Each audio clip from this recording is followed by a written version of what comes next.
Now, Lincolnshire Police Force have referred itself to a watchdog after 2-year-old Bronson Battersby was found dead next to his father's body in Skegness. Yeah, the toddler starved to death after his father, 6-year-old Ken, suffered a heart attack. Well, his mother claims that the boy was too small to reach a fridge that was full of food before he died. According to reports, Lincolnshire police were contacted on 2 occasions before the bodies were discovered. Let's talk to the founder of Freedom from Abuse, Marilyn Hawes, who joins us now. Look, really good to see you, Marilyn. We're talking about such a tragic case here.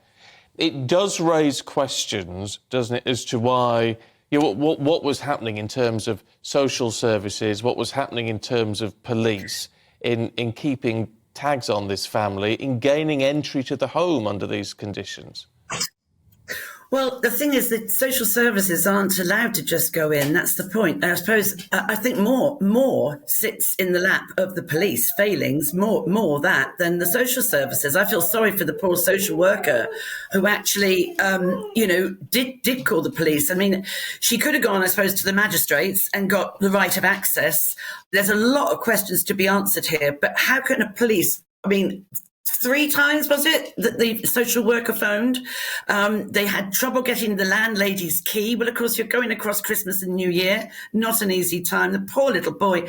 I feel so sorry for the mother, the family, and the social workers, because I think for once they probably stepped up and did the right thing as much within their powers. Because in 2012, I think it was, about 300 social workers overwhelmingly wanted the loss of right of entry to be dismissed, and that they could, if they were worried about a vulnerable child or adult, make access to the house.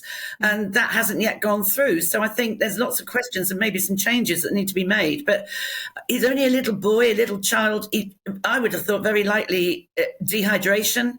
I mean, they've only got little kidneys. And the whole thing is utterly tragic. And his trauma, seeing his father on the floor there. I mean, you try and sit in the mind of that little lad. It's heartbreaking, really heartbreaking. But, whose head is going to roll?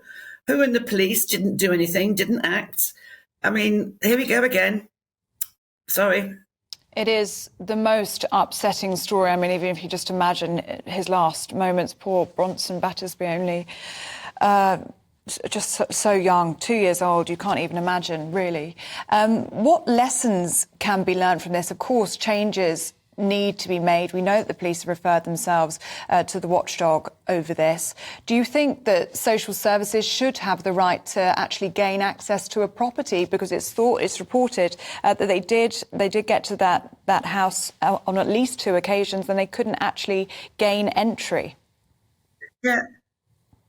I think that's the biggest change that needs to happen, because I've had a similar case where nothing wrong happened in the end, but it was a mother who was heavily on drugs, and I reported it in to social services, and they went round.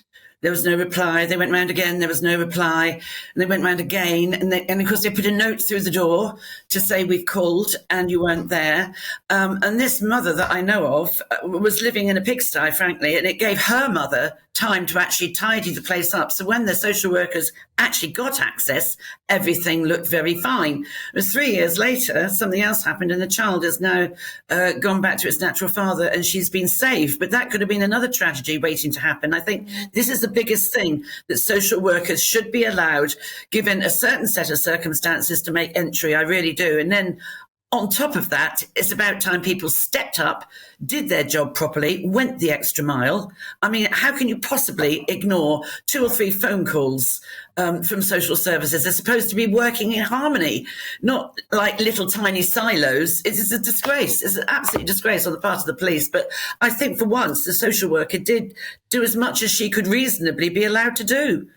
It's tragic, the poor little boy. It's his little sweetheart. I mean, I've got a grandchild exactly the same age, and you suddenly, you think, oh my gosh, poor little chap, because he looks a healthy little soul. But, if you don't get water, hydration is so important. It'll be very interesting to see what comes out of this case study. But, I mean, a lesson to every police constabulary: take every call from a social worker seriously. Yeah. And I do hope the College of Social Workers does manage to gain this access so that it makes a social worker's job more effective. I think that's the biggest lesson. Yeah, well, let's hope so. Marilyn, good to see you. Thanks very much indeed. Thank you for having me. Such a beautiful little boy. Such a tragedy.